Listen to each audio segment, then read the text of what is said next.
So our third speaker, Carla Bonina, really great to hear from you. I'm going to hand over to you, Carla. How should we make the most of AI? Thank you very much, Andrew, and great to be here with so many interested alumni and beyond, right? So a big background of myself as well, and just to put in line with many of the things we talk already. I'm a social scientist. I'm associate professor at Surrey Business School, and I'm also fellow of the People Center AI Institute. So what I would like to share with you is how I take AI from my own research that combines many years of working on digital innovation and sustainable development, right? So to me, the most peculiar thing of how to think about AI, how to make the most of AI is to think that we need to understand context. And it's great what you just said, Oscar, about it. And context means, understanding the peculiarities, the problems, the idiosyncrasies, the culture of people. So let me start with some numbers, right? I think it's important to remind ourselves that, even when we are seeing AI everywhere, we still have 2.7 billion people in the world that are not connected to the internet. Right.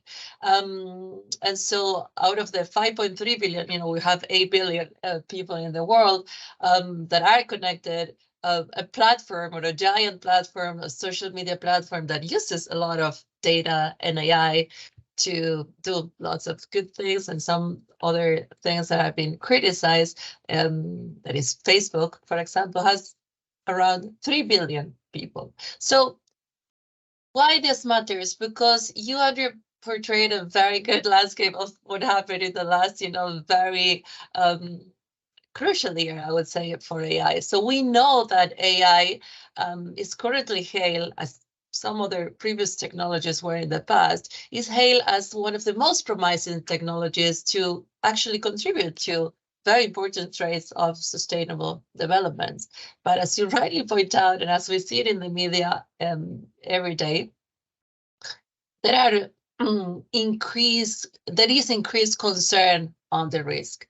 So why this in perspective? Because a lot of these risks are also bigger when it comes to more vulnerable societies, what we call these days the global south, not just referring to developing countries. We still have 8% of people are not connected on the internet in the UK, right?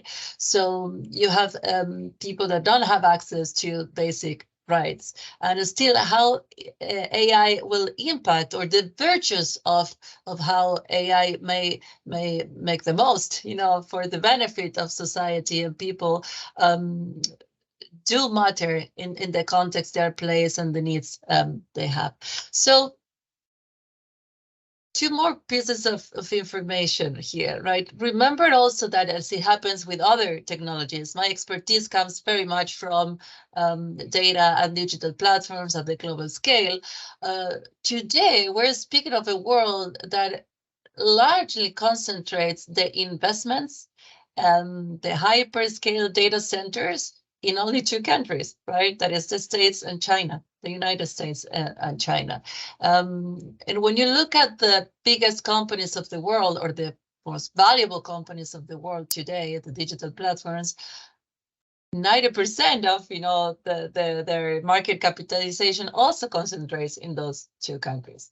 So, right. So why this all matters? Because again, to make the most of AI, we still require big efforts to deal with inclusion, who's excluded, and actually these ideas of concentration. We have that very few companies actually concentrate the power of AI, of data, and all the things related to that. So what I would like to share with you today is coming from my own experience in working with communities and in communities in the Global South, of something that to me is a very great examples of many of these indigenous innovations, very much of what Oscar said before, right? And also Benita, you don't notice in the context we're living, that how AI can be used to actually tackle a very specific problem. So this is a great initiative called iMurai, that what it does is an open source software that powers itself on AI to open up criminal rulings. For what purpose? To combat gender-based violence. And this matters because in Latin America, only in the last year, it's more or less around 4,000 women that were victims of feminicide. This means that 12 die per day on average, like 1 hour, one woman every 2 hours. So why a software like this matters? And again, Andrew, you mentioned $100 million or euros in an investment. This was done with very, almost, very little money, conducted by a great civil society organization called Género, and in partnership with the court in Buenos Aires, the criminal court number 10, what they did was, okay, let's use the power of large language models to anonymize data of these court rulings, but to be very aware of the responsible innovation that this matters. You don't want to feed, these big platform giants with all this personal data of people that were either the perpetrators of the victims. So they built this powerful, very powerful, very low cost, initiative to actually tackle a very specific problem. And they're rolling it out, but this is not just how AI can help. It also requires, a very mindful set of judges that are very inclined to work on open justice and to safeguard, the vulnerabilities of these people. So again, you could have said, okay, but we have so many proprietary software or even, big tech softwares that could anonymize all this data now. So taking in consideration the context and why this private or personal data is so important meant that it took the long road to build something on, very local service in order to be very responsible AI and responsible innovation driven. So this is just one of the cases that I've been working in the past few years that really uses AI and takes, a stance from indigenous innovation to actually try to solve problems for very local and important, problems in given settings. So just to wrap up, what it takes to take the most of AI, of course, we don't want to portray just a dark side or a negative picture, but I think a much better understanding of the problems, of the context, that this is not something that only developers or big techs are going to solve, rather the contrary. It takes the involvement of so many stakeholders, precisely as some of the work we do in the people people-centered AI Institute at Surrey.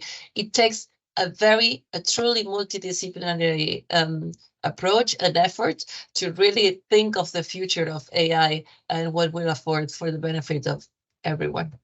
Thank you very much.